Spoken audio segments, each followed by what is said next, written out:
5 ದಿನಗಳ ಭಾರತ ಪ್ರವಾಸದಲ್ಲಿರುವ ಸಿಂಗಾಪುರ ಅಧ್ಯಕ್ಷ ಥರ್ಮನ್ ಷಣ್ಮುಗರತ್ನಂ ಅವರನ್ನು ದೆಹಲಿಯಲ್ಲಿ ವಿದೇಶಾಂಗ ವ್ಯವಹಾರಗಳ ಸಚಿವ ಡಾ ಎಸ್ ಜೈಶಂಕರ್ ಭೇಟಿ ಮಾಡಿ ಸಮಾಲೋಚನೆ ನಡೆಸಿದರು. ಈ ವೇಳೆ ಪ್ರಾದೇಶಿಕ ಜಾಗತಿಕ ವಿಷಯಗಳ ಕುರಿತು ಉಭಯ ನಾಯಕರು ಸಮಾಲೋಚನೆ ನಡೆಸಿದರು. ಈ ಸಂದರ್ಭದಲ್ಲಿ ಎರಡೂ ದೇಶಗಳ ಹಿರಿಯ ಅಧಿಕಾರಿಗಳು ಉಪಸ್ಥಿತರಿದ್ದರು.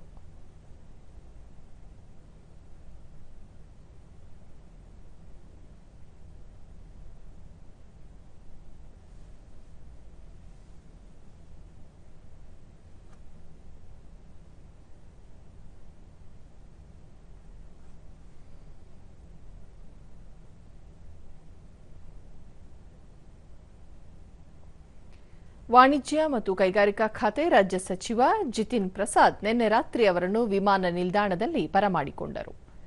ಸಚಿವರು, ಸಂಸತ್ ಸದಸ್ಯರು ಮತ್ತು ಅಧಿಕಾರಿಗಳು ಸೇರಿದಂತೆ ಉನ್ನತ ಮಟ್ಟದ ನಿಯೋಗ ಅವರೊಂದಿಗೆ ಭಾರತಕ್ಕೆ ಆಗಮಿಸಿದ್ದು, ಸಿಂಗಾಪುರ ಅಧ್ಯಕ್ಷರಾಗಿ ಇದು ಅವರ ಮೊದಲನೆಯ ಭಾರತ ಭೇಟಿಯಾಗಿದೆ.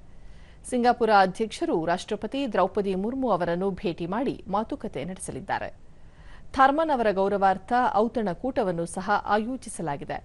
ಪ್ರಧಾನಿ ನರೇಂದ್ರ ಮೋದಿ ಅವರು ಸಹ ಸಿಂಗಾಪುರ ಅಧ್ಯಕ್ಷರನ್ನು ಭೇಟಿ ಮಾಡಲಿದ್ದಾರೆ. ಇದೇ 17 ಮತ್ತು 18ರಂದು ಸಿಂಗಾಪುರ ಅಧ್ಯಕ್ಷರು ಒಡಿಶಾಗೆ ಭೇಟಿ ನೀಡಲಿದ್ದಾರೆ.